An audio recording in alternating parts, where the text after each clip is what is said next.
You know, it was mind-boggling, that whole experience. We went by helicopter. It was impossible to reach there by car anyway. What I saw reminded me in India when we travel on the road, you know, by car. There are a lot of ponds and meadows and dirty water, rainwater, and there we see a lot of buffaloes. They love water, and this in that mud, you know. It reminded me of that. I don't know why, because I saw nearly 500,000 of people, I was told. They were just, you know, having a great picnic. And I felt that the music was like a incidental music, you know. It looks like we're going to get a little bit of rain, so you better cover up.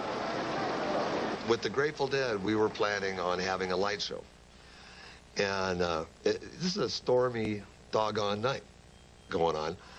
They lower this flagship of screens. It is the hugest screen you've ever seen, for the purposes of doing a liquid projection light show on it. A gust of wind comes up. Here's this monster stage. It fills up, it balloons up like a sail, and the stage starts to shudder down the hill. It actually starts moving.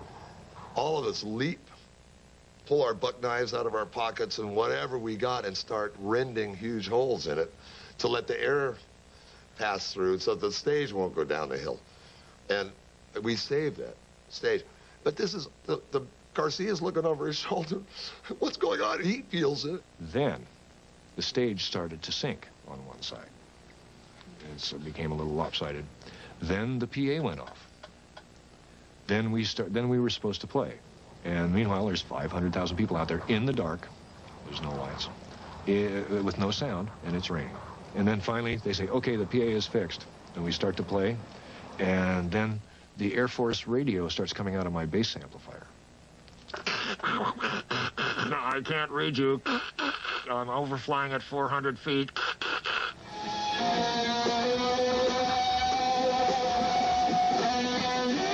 Woodstock signaled the end of the ballroom and theater circuit for rock and roll, paving the way for stadium rock and the huge outdoor festivals of the 70s. Monday morning after the event, I remember leaving the site around 11 o'clock or 12 o'clock, and the last helicopter was just leaving, and the guy offered me a lift. And I remember getting in, and it's the first time I had a chance to see the place from the air.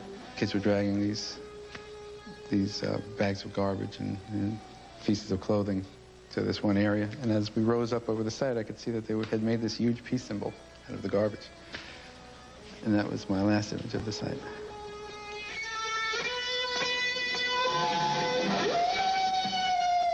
But before the 60s ended, another huge concert would send out a very different signal.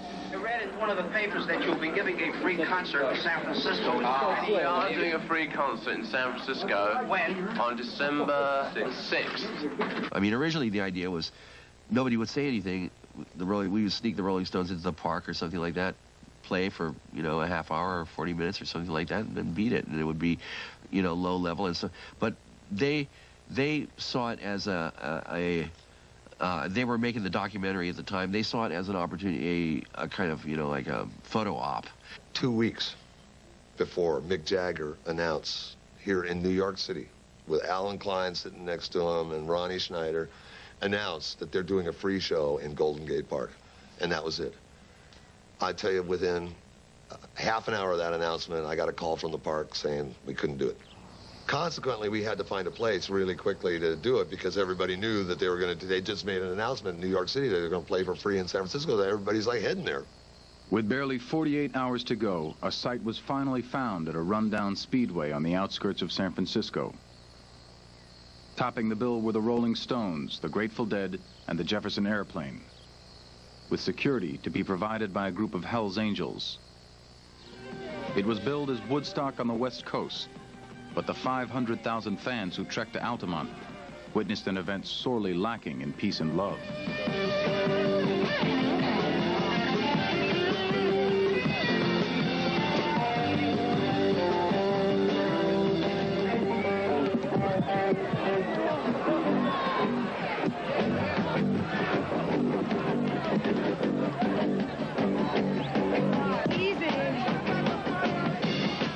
Altamont was just a screw-up.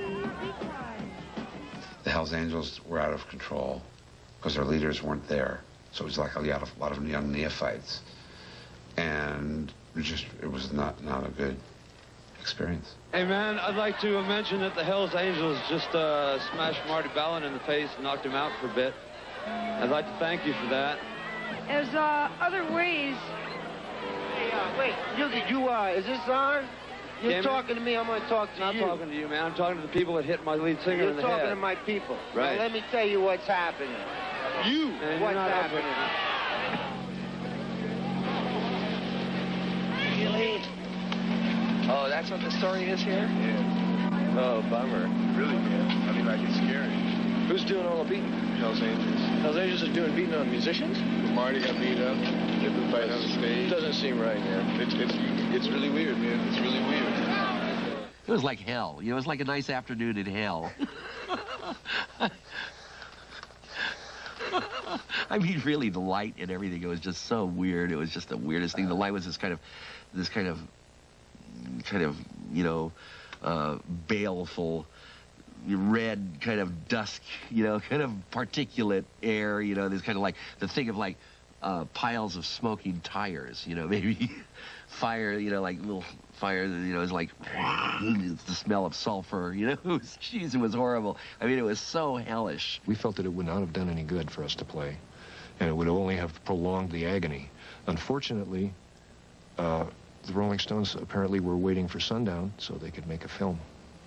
And that's why it went on and on. So it turns out that it probably would have been better for us to play, just to fill up that time. But when we saw, when music was happening, the crowd would surge towards the stage, and the security would beat them back. And so we didn't want to be part of that. We didn't want to contribute to that.